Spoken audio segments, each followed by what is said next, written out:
Hello বন্ধুরা, আজকে অনেক দিন পর আসলাম একটা ছোট্ট মিনি ব্লগ নিয়ে। তো বন্ধুরা দেখো, আজকে একটু গোপালকে ভোগ দিয়েছিলাম। এই যে গোপালকে আগে চান করানো হচ্ছে, এই যে চান করিয়ে গা হাত মোছানো হচ্ছে, এরপর জামা প্যান্ট পরাবো, জামা প্যান্ট পরানো হবে। তারপরে গোপালের খাবার করা হয়েছে, গোপালের খাবারে দেওয়া হয়েছে ভাত, তারপরে 7 রকম না 8 রকমের ভাজাভুজি দেওয়া হয়েছে।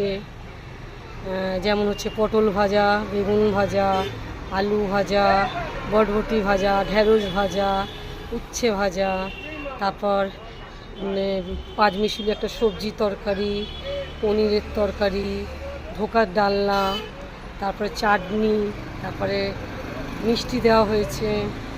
তারপরে তোমার গোপালের কিশমিশ, কাজু, অনেক কিছু খাবার দেওয়া হয়েছে, ফ্রুটি দেওয়া হয়েছে।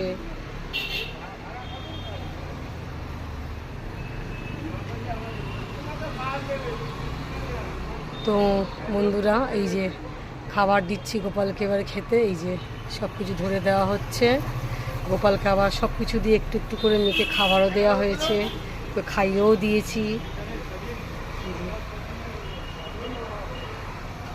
তো বন্ধুরা, আমার ব্লগটা কেমন লাগলো তোমরা কমেন্ট করে জানিও, ভালো লাগলে লাইক করো, আর যারা এখন অবধি সাবস্ক্রাইব করোনি চ্যানেলটি সাবস্ক্রাইব করে দিও।